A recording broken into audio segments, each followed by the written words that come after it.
Bismillahirrahmanirrahim. Assalamualaikum warahmatullahi wabarakatuh. Rekan-rekan mahasiswa, pada pertemuan yang kedua ini atau sesi kedua dari mata kuliah Manajemen Pemasaran Bank Syariah, kita akan belajar dengan topik pemasaran dalam Islam. Anda masih ingat tentunya pada sesi pertama kita bicara tentang pasar dan pemasaran dalam perspektif konvensional. Nah, kali ini kita akan melihat bagaimana sih pemasaran dalam perspektif Islam. Baik rekan-rekan sekalian, kita review apa itu pemasaran yang dahulu ya, yang waktu pertemuan pertama, yaitu sebuah proses sosial dan manajerial yang mencakup individu dan kelompok guna mendapatkan apa yang mereka butuhkan dan inginkan dengan cara menciptakan, menawarkan, dan mempertukarkan jasa yang bernilai dari pihak yang lain. Pemasaran juga berusaha menghasilkan profit dan benefit atau benefit dari jasa yang diciptakan sesuai dengan tujuan perusahaan atau lembaga. Jadi sekali lagi, pemasaran adalah sebuah proses sosial atau manajerial, sebuah proses ya. Coba kita melihat bagaimana sih prinsip dagang dalam Islam. Nah, sekarang kita belajar tentang Islam. Disebutkan bahwasanya Allah telah menghalalkan jual beli. Wa ahallallahu al-bai'a wa harrama riba. Itu yang menjadi prinsip kita berdagang, prinsip kita jual beli, prinsip kita melakukan konsep marketing. Pemasaran Islami atau pemasaran dalam perspektif Islam adalah sebuah disiplin bisnis strategis yang mengarahkan proses penciptaan, penawaran, dan perubahan value atau nilai dari suatu inisiator kepada stakeholder yang dalam keseluruhan prosesnya disesuaikan dengan akad dan prinsip-prinsip muamalah atau bisnis dalam Islam. Artinya apa?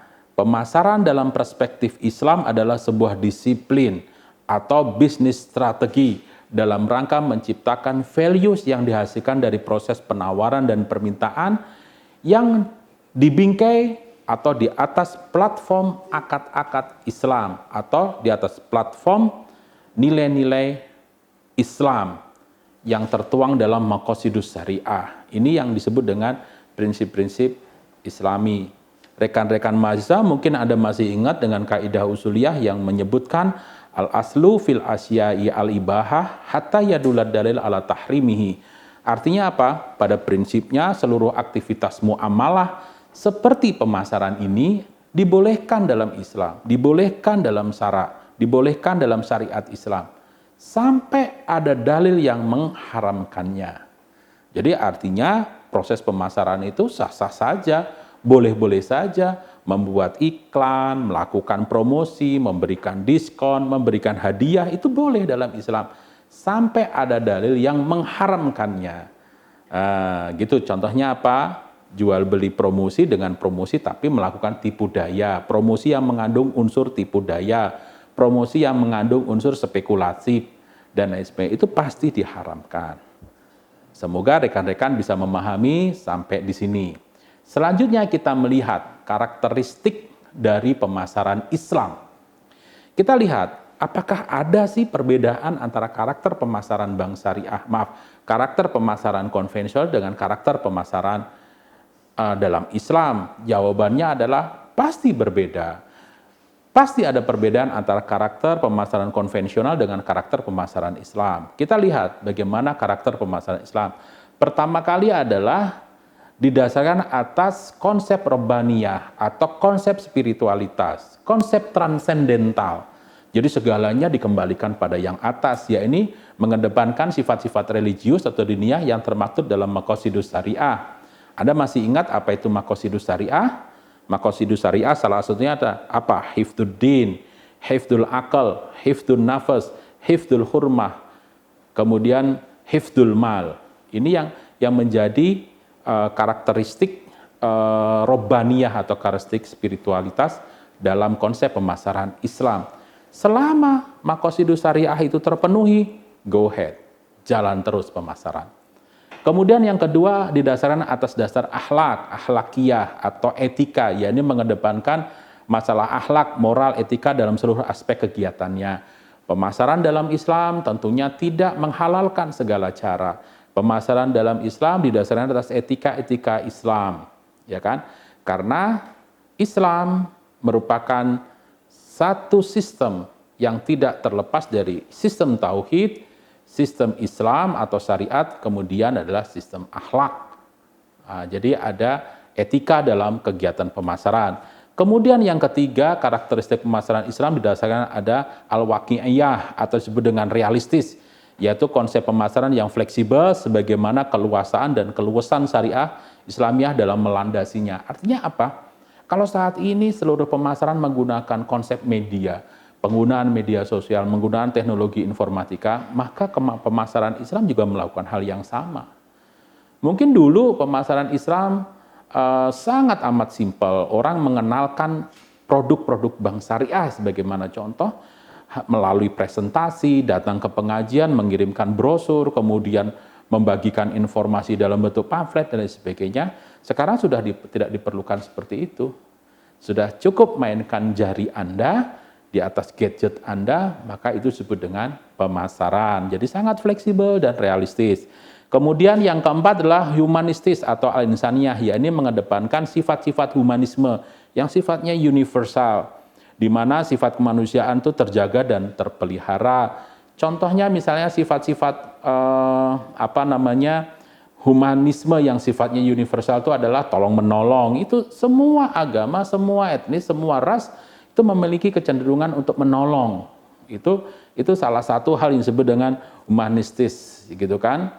Kemudian suka suka menerima pujian, suka menerima hadiah, itu merupakan hal yang sifatnya humanis dan universal. Siapapun kalau diberi hadiah akan suka. Apakah dalam pemasaran Islam diperbolehkan? Boleh, karena itu bagian daripada sifat humanisme.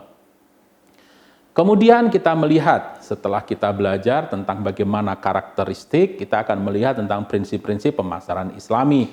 Pertama kali adalah information technology allows us to be transparent, atau bagaimana disebut dengan manajemen perubahan. Artinya apa? Teknologi informasi itu menjadikan kita transparan.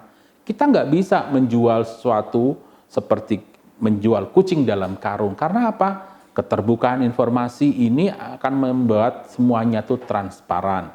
Bayangkan kalau Anda membeli sesuatu melalui media online atau jual beli online, kita pasti saat ini melihat berapa jumlah bintang yang ada. Itu merupakan bagian daripada informasi yang terbuka. Ini disebut dengan change atau perubahan. Nah, manajemen pemasaran Islami itu harus adaptif terhadap perubahan itu. Kemudian yang kedua, be respectful to your competitors. Artinya apa? Competitors atau pesaing kita itu bukan musuh. Pesaing kita itu adalah kawan, gitu loh, sparring partner, gitu. Justru kita tuh terkadang besar karena adanya pesaing. Tanpa ada pesaing, maka pasti perusahaan itu tidak efisien, tidak efektif karena dia merasa besar sendiri. Yang ketiga adalah the emergence of customer global paradox, yaitu customer. Kita lihat orientasi customer kita yang selalu berubah-ubah. Selalu out of the box, ya kan? Out of the box. Ini hal-hal yang terkait seperti itu. Kita tahunya saat ini semuanya sedang economic slowdown. Kita sedang turun ekonomi, tapi kenyataannya banyak pasar-pasar, banyak mall-mall, banyak supermarket yang dipenuhi oleh customer. Itu disebut dengan mindsetnya customer yang berbeda. Yang keempat adalah develop spiritual based organization, yaitu konsep pemasaran yang didasarkan atas konsep perusahaan yang didasarkan atas konsep-konsep dan nilai-nilai spiritualitas. Itu yang harus diperhatikan oleh perusahaan. Bagaimana perusahaan membangun milieu, iklim, dan suasana Islami. Ini merupakan bagian daripada pemasaran. Terakhir adalah view market universally, segmentation, yaitu bagaimana kita melihat dan memandang pasar secara segmentasi atau segmented, mana yang putra, mana yang putri, mana pasar anak-anak, mana pasar dewasa, mana pasar remaja. Ini merupakan hal yang harus disegmentasi. Rekan-rekan mahasiswa, kita lanjutkan lagi bagaimana prinsip pemasaran dalam Islam. Kemudian, kita melihat beberapa prinsip yang lain, disebutkan target customers, heart and soul. Pemasaran dalam Islam itu yang dicapai, itu apa? Yaitu customer heart and soul. Bagaimana hati konsumen, jiwa konsumen ini terpenuhi kepuasannya. Ini dalam Islam bukan hanya sekadar fisik, bukan hanya sekadar menjual makanan kemudian membuat perut kenyang, tidak. Tapi kita menjual makanan secara halal dan thayyib sehingga bukan hanya perut yang kenyang, tapi hatinya juga bisa kenyang. Alhamdulillah bisa makan dengan nikmat, bisa makan dengan rasa syukur. Ini yang paling penting ini. Kemudian kita lanjutkan build a belief system positioning. Jadi bagaimana sebuah perusahaan, sebuah produk itu memiliki positioning di antara produk-produk yang lain. Kemudian tanpa positioning itu kita tidak akan pernah bisa survive, kita tidak pernah bisa berkembang. Boleh di mana-mana orang jualan ayam tepung, boleh di mana-mana orang jualan ayam goreng. Yang tidak bisa dilakukan adalah kita memiliki positioning. Apa yang menjadi diferensiasi, apa yang menjadi pembeda produk kita dengan produk lainnya. Kemudian selanjutnya, differ yourself with a good package of content and context. Kalau kita bicara tentang diferensiasi, tadi yang tadi adalah positioning, sekarang kita bicara tentang diferensiasi. Pemasaran Islam juga mengajarkan kita bagaimana membuat packaging yang baik, bagaimana kita menyajikan produk secara thayyib. Bukan hanya halal saja, tapi secara thayyib gitu loh. Jadi salah satunya adalah contoh misalnya kita mengurangi penggunaan plastik. Kita menggunakan produk-produk yang usable, reusable, dan lain sebagainya. Contohnya kita menggunakan daun, menggunakan kertas, dan mengurangi plastik. Ini bagian daripada diferensiasi. Ketika orang pulang selalu dengan plastik, produk kita dibawa pulang dengan produk dari kertas, dan lain sebagainya. Be honest with your 4P, marketing mix atau bauran.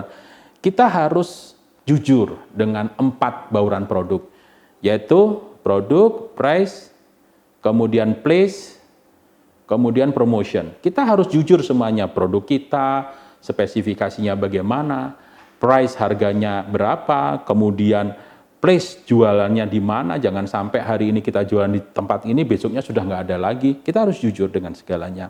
Practice relationship based selling. Jadi kita tetap bagaimanapun juga pemasaran itu berjualan. Jadi tanpa kita sudah media apapun kita gunakan, tapi kalau tidak bisa menjual produk, itu bukan pemasaran. Kemudian use spiritual brand and character. Jadi gunakan karakter atau branding yang berbasis spiritual. Saya pikir itu bukan yang untuk kita jual, tapi bagian daripada karakter produk kita. Kemudian selanjutnya adalah service should have the ability of transform, yaitu bagaimana service atau layanan itu bisa memberikan sebuah perubahan. Practice variable business process, bagaimana sebuah praktek bisnis, proses bisnis itu juga digunakan dan diutarakan dalam sebuah pemasaran. Create a balance values to your stakeholder, yaitu bagaimana kita bisa membangun nilai, memberikan nilai kepada customer. Customer bukan hanya mendapatkan jasa dan barang yang Anda jual, tapi dia juga mendapatkan nilai. Create a noble cause, bagaimana kita bisa menginspirasi melalui kemuliaan-kemuliaan, dan bagaimana kita menghitung, measurement must be clear and transparent. Hitungan dagang, timbangan, semuanya harus clear.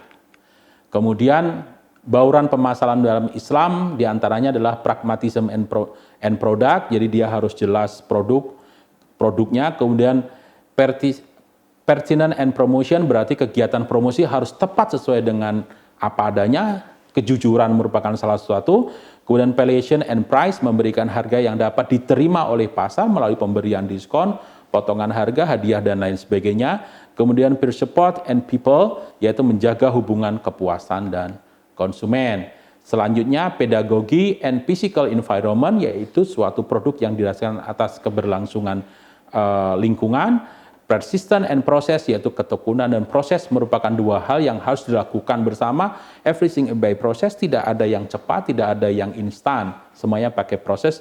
Dan terakhir adalah patience and place, atau kesabaran dan tempat. Jadi artinya apa? Kita memadukan kesabaran. Nabi besar Muhammad SAW dalam hal ini memerintahkan untuk tidak menyembunyikan apapun untuk pelanggan selama bertransaksi. Ini hal-hal yang mungkin bisa kita pelajari dan kita renungi dalam konsep pemasaran dalam Islam. Demikian rekan-rekan mahasiswa pertemuan yang kedua kali ini. Semoga Anda bisa menelaah, kemudian Anda bisa merefleksi seluruh pelajaran hari ini dengan judul pemasaran dalam Islam. Sampai ketemu di sesi yang keempat ya. Terima kasih, kurang lebihnya mohon maaf. Assalamualaikum warahmatullahi wabarakatuh.